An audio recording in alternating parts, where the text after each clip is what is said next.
And there you've got a live look in at me trying to pick this year's Thanksgiving NFL games. Alright, what's up guys, PeterJaguars here again, back with PeterJaguars pick'em for week 12 of the 2015 NFL season. Still having fun, going strong, all that good stuff. Let's hop into it. For our season update, we went 8-6 last week, so about on par with our averages. Pretty standard week, and our season total is now 93-65, so slightly dropping in percentage right here. We're trying to get that up, not down, but Thanksgiving definitely did not help us at all. As we joked in the intro, first game was Eagles-Lions. For some reason, I fell into the trap of the Eagles hype, thinking they had more to play for and all that stuff. Not the move. They lost, so even though we took the Lions out and had them losing, Detroit was able to win. So there's an L right there. And then, next game we have Panthers-Cowboys. Again, buying into the NFC East hype. I don't know what I was doing here. I guess Romo could have something happening. Instead, absolutely not. You don't stay undefeated in the NFL with a joke. So therefore, the Panthers were able to win. Again, we took the Cowboys, got the game wrong. So there it is, 0-2. But going into the final game, you've got to think, after eating up some turkey, feeling better, hanging with the fam, I'm going to get this one at least 1-2, right? Like the Packers taking on the Bears, big rivalry game. They're at home. They should be able to win. So we take them, and of course, they lose. So instead, like we got every single game wrong, 0-3. 3 L's to start off the week. We are not looking good to start. Anyhow, we're done with the bad stuff. On to the goodies. Let's get our fresh picks popping, and we start off with an AFC East matchup. Neither of these teams is going to come back and win the division, as they've been struggling in November, but certainly wildcard spots open for grabs, and they're both going to be fighting for that. New York, Miami. The road team has actually won each of the last 7 games in this series, so that would indicate Miami coming into New York and winning one, but they have not been the same since those injuries to Cam Wake, Juwan James, all that stuff. Jets are going to be getting Nick Mangold back here, and though Darrelle Revis should be out, and there are those injuries kind of holding them at the moment, better team playing at home. I think that streak will break. Next up, we've got my Jaguars taking on the Chargers. That's why we got this shirt today, MJD, even though it's from him breaking the team's rushing record a few years back. When we last beat the Chargers in 2007, that was the day he pancaked Sean Merriman, one of those things that stemmed to me becoming a fan of Maurice, and of course the Jags later on as a team, and picking them. So obviously want them to win right here. Should be an exciting one. We've got 3 of our last 4. Chargers just lost by about 30 points to Kansas City. And they are a West Coast team coming to the East Coast, another one of those spots that is challenging. Of course, Phillip Rivers is still a good quarterback, and they have things going their way. But still, this doesn't feel like their season. They're kind of slipping right now, and we've got to get this one. So let's go Jags! When Jamal Charles went down for the year, I said I probably wouldn't be picking this Chiefs team much more, if at all. But since then, 4 straight wins. They're bringing things together. Alex Smith still dinks and dunks, but Travis Kelce is doing well. Buffalo was able to hold Rob Gronkowski a little bit on Monday night. But of course, that means they do have a short work week. So even if Kelce is limited, Kendrick West and some of those other guys should be able to get going. And I feel like Buffalo is a really talented team, and in theory is capable of defeating almost anyone. They lost again to New England, but a 1-possession game where they were near it at the end. Crazy officiating in that one, by the way. That was ridiculous. But anyhow, this one is maybe a little bit of a toss-up, but KC's got momentum. They're playing at home. Buffalo a little shaky. Tyrod Taylor with his banged-up shoulder. And for all those reasons, we're taking the Chiefs. But as Kansas City has been making their way up, Oakland is spiraling down, and they got to salvage something if they want to keep playoff hopes alive. Heading into Tennessee right here, who's actually looked pretty strong since Mariota returned, and they got that overtime win against the Saints.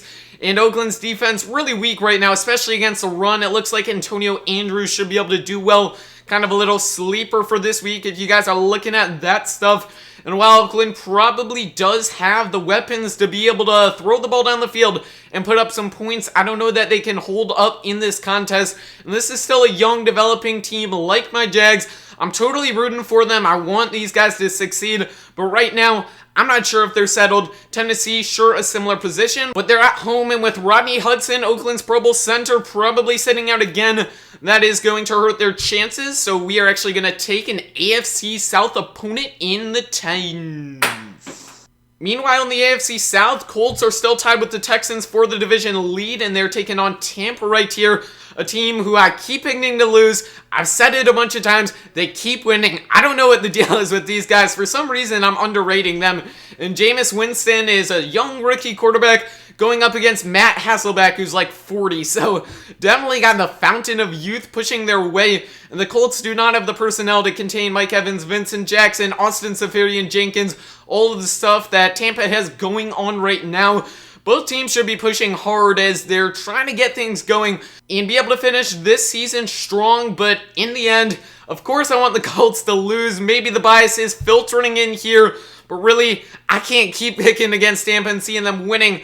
So this time, we are going with the Bucs.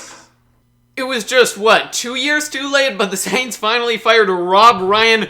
So maybe coming off a bye, their defense will be looking a little bit better right here. Sean Payton probably gone at the end of the year, so that is something that could be questionable in terms of him motivating the team, and it's possible they will get blown out a couple times before the season is out. But assuming they're still rallying, playing strong, Drew Brees is a good quarterback, Willie Snead is solid, and they've got things going. So with that bye rested up, getting healthy, I feel like they can head into Houston, take down the Texans. Again, another AFC South team that I'm wanting to lose so we can come and be tied for the top of the division. But you know what? We took the Titans, Colts, and Texans.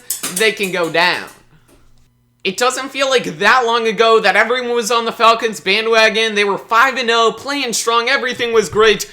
But since then, definitely has not looked like the same team. Matt Ryan is slumping, and since week 5, here's what they've had. Lost to the Saints, beat the Titans but only by 3 points, lost to the Bucs, lost to the Niners, and lost to the Colts. So this is definitely not a great stretch for them. At some point, they could get things together, and they do play well at the Georgia Dome generally, but Minnesota certainly able to find vulnerability, and Adrian Peterson should be able to rock these guys. Alright, let's make a deal, everyone. The Giants are up right now, and we know they have Odell Beckham Jr. loves to hit the whip. So I'll hit my whip in exchange for all of you dropping a like right now. Go, do it. Click the like button right now. Have you hit it? Why haven't you hit the like button? No, actually, okay. Hopefully you have at this point. Let's go, PeterJaguars. That was bad. But anyhow, hope you guys spike them likes and all that good stuff right here. And of course, with my man Odell, who's gonna cover him on the Redskins? I don't think anyone is. Giants still working hard. They played the Patriots close. They're a good team at the moment. So we are going to be taking them. One more whip. It hasn't been the prettiest last couple weeks for Cincinnati, but at home, Paul Brown Stadium, as the Rams come to visit, their defense should be able to do well. The Rams do not score a lot of points these days, even though Todd Gurley is great. They're really just not racking up too much. So anyhow, should be able to get things going and step up to 9-2. When the Cardinals played the Niners in Week 3, the game finished 47-7 in favor of Arizona, with Blaine Gabbert the savior in right now. Maybe it'll be a little closer this time, but still, does anyone think San Francisco is going to win this game? I most certainly do not.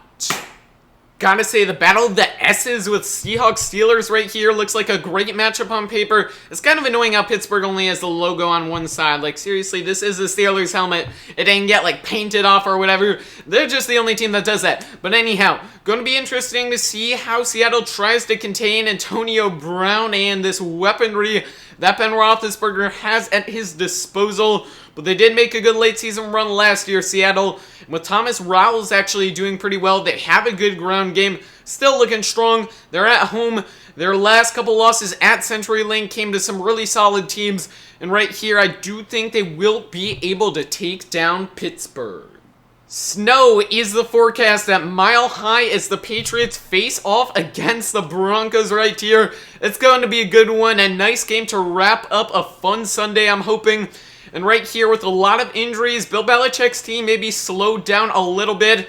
Brady and Gronk, of course, still an awesome connection, but if there's a team that can slow down tight ends well, the Broncos are certainly among the top ones. Von Miller will apply pressure. The Patriots' O-line is kind of iffy at the moment as Brady was knocked around last week, so that could be an opening. I'm not completely sure that I want to be picking Brock Osweiler against like a Bill Belichick designed defense or something like that. But at home, snow falls, defense should prevail, and with all of that, we are going to take Denver to break New England's undefeated record. And lastly, for Monday Night Football, we've got a team that's basically had all its best players injured versus a team that benched its starting quarterback for partying during the bye week. I don't know where to go with this one. Like, seriously, do either of these teams care a lot right now? Probably not. It's all a mess. I guess the Ravens have so many injuries. Matt Schaub will throw like 4 pick sixes or something like that. They may be enough to give Cleveland the edge. I'm sorry, Ravens fans, but certainly an unlucky season. So there you have it. One last look at the winners for Week 12. Well, aside from those 3 Thanksgiving games that we completely busted. But wrapping up here, thank you for watching. Stay tuned for more vids. Again, make sure to spike that like button if you enjoyed it. And for hitting the whip, subscribe for tons of more NFL, Madden 16 content, all that good stuff. Let me know in the comment section which team or teams you think will be able to keep their undefeated record going this week. But anyway, guys, I'm out. Peace.